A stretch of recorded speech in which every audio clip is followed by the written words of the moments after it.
All right, welcome to our third to last lesson of the year.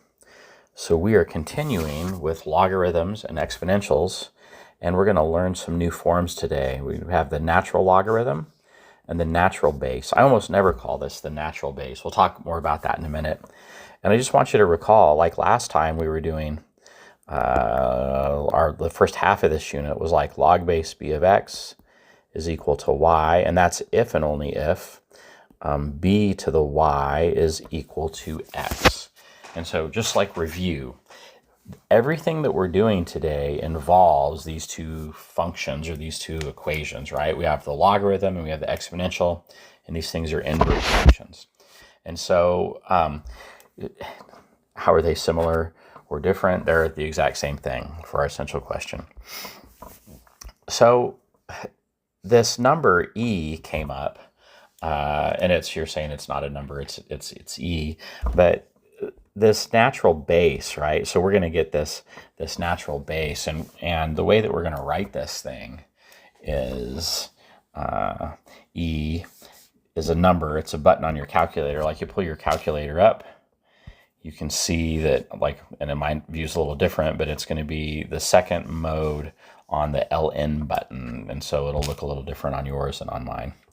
So this number e came up, and it just comes up again and again in finance and a couple other applications, but really a lot in finance. Also comes up in chemistry. And so this number e is kind of like the number pi. It's an irrational number, and this number is approximately like 2.718281281. Let's see, 2846. And then, of course, that goes on forever, and it never repeats, never ends, just like pi or the square root of 2, right? So these are irrational numbers. And like I said, this thing comes up in finance. And so this guy named Euler, looks like it's pronounced Euler, but it's Euler.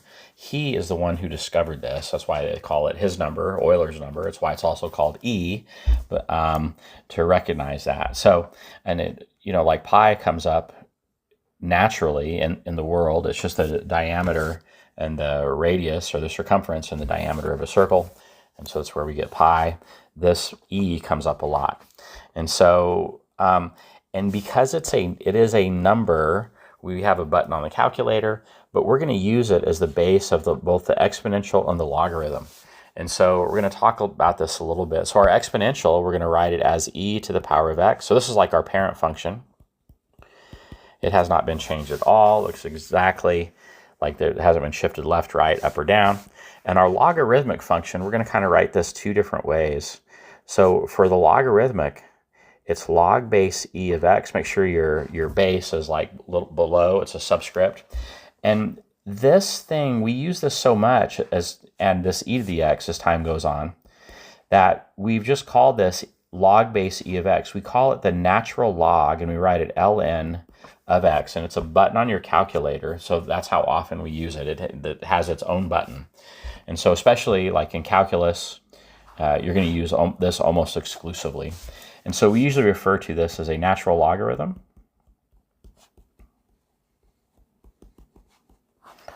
So natural logarithm, and that is it. So just short intro. Now we're going to do some stuff, and this should all be familiar.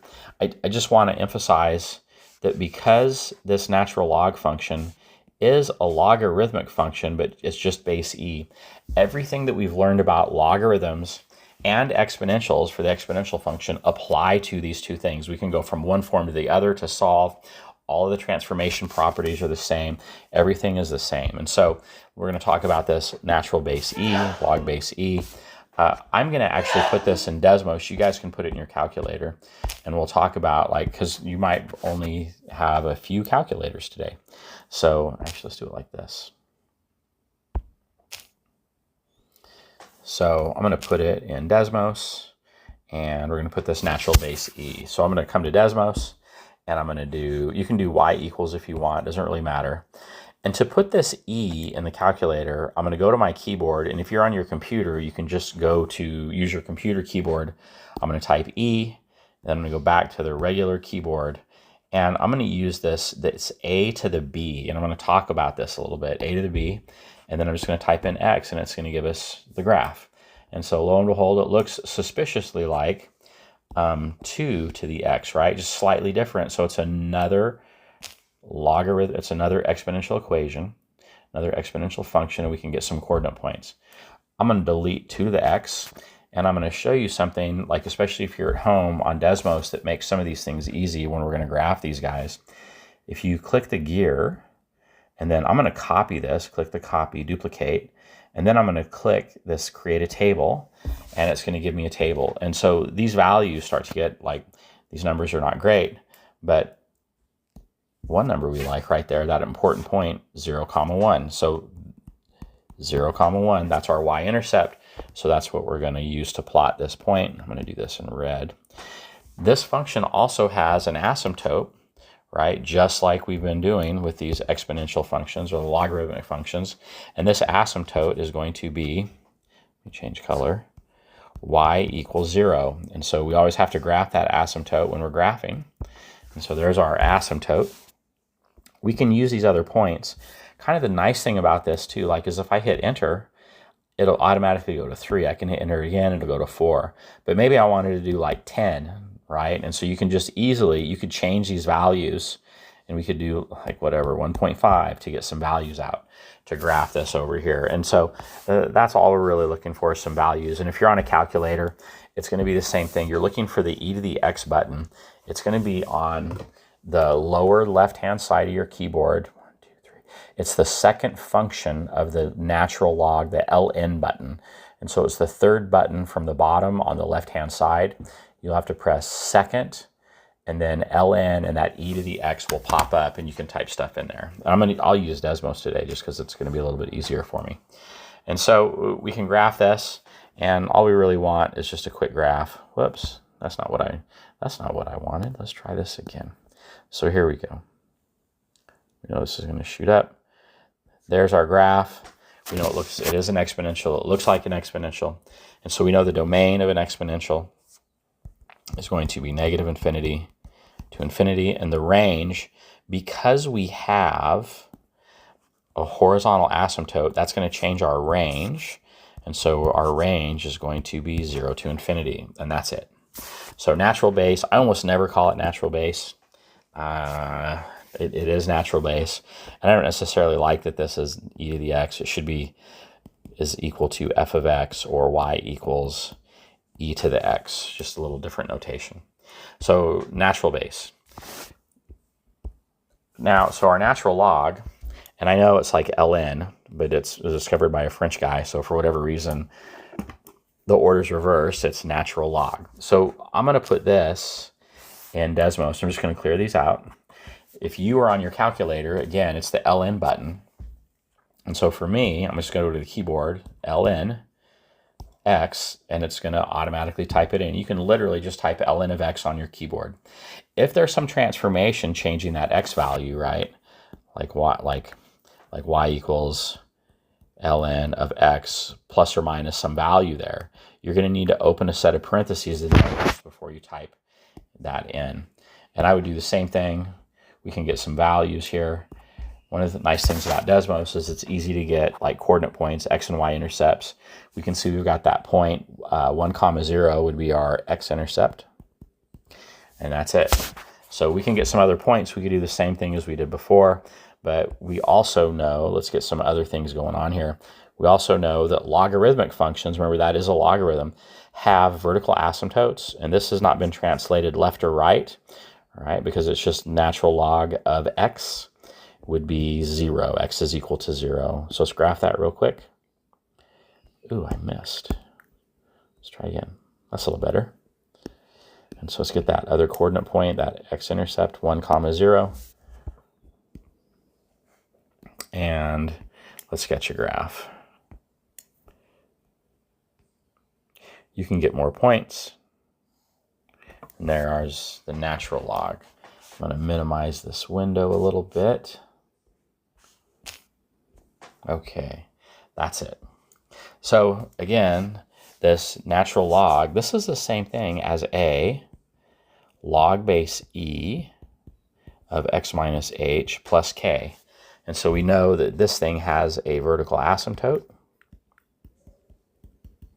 At x equals, we would take that x minus h.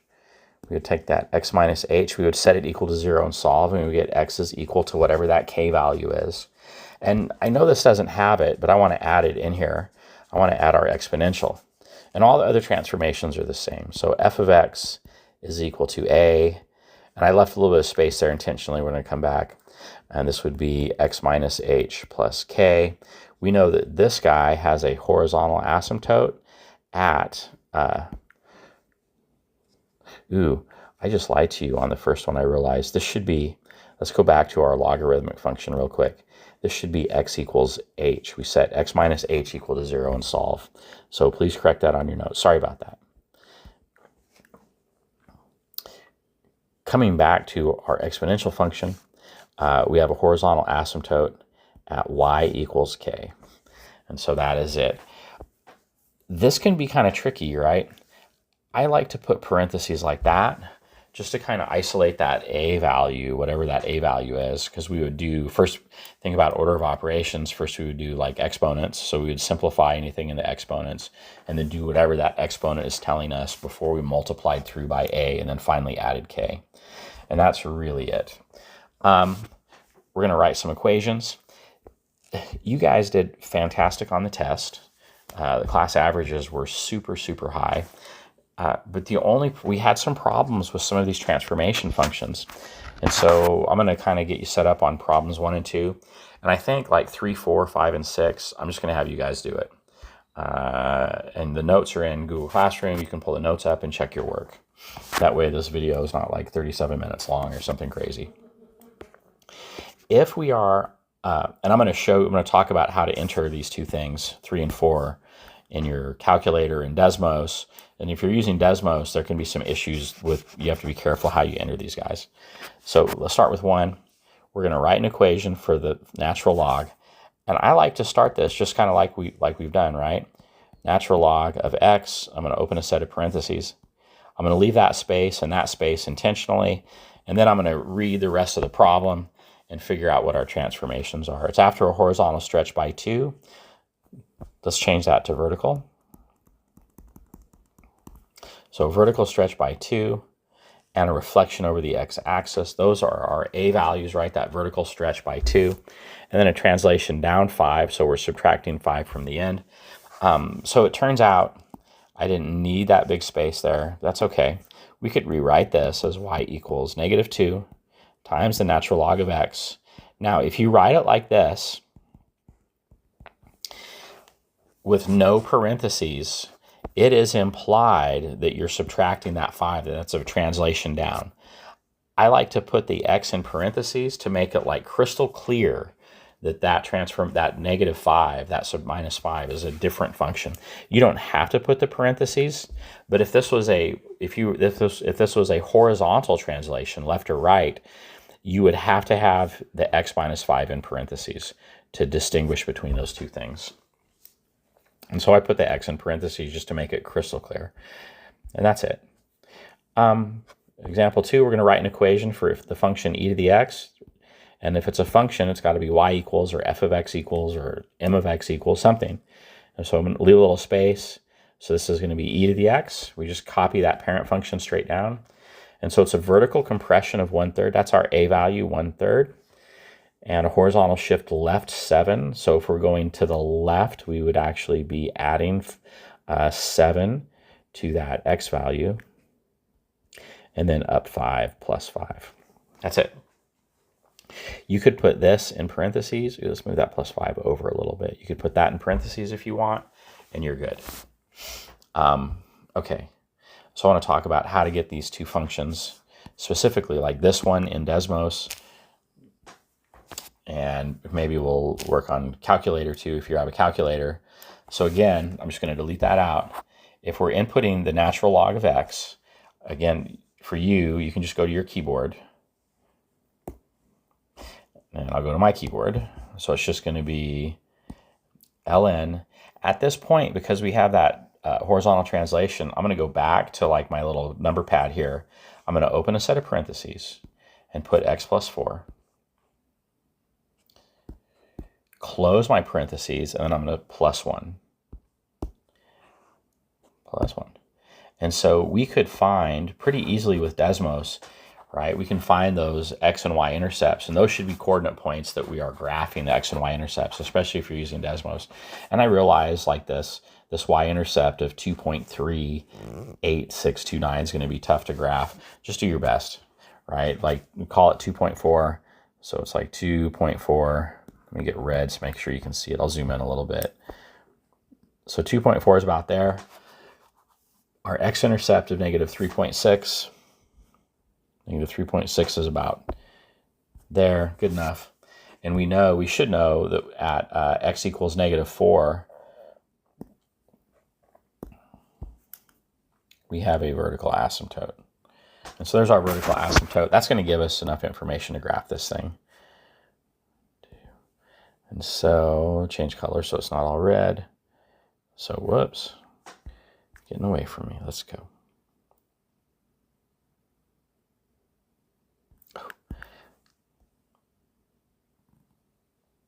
Okay, good enough. That's it. So I'll let you fill the rest of this in. We're trying to give you a hint. It has a vertical asymptote. Vertical asymptote, think about our vertical asymptote. That is some type of restriction, vertical asymptote, on our x values. So that is going to change your domain. So make sure you're aware of that. And then we're going to go to e to the x. So, all right.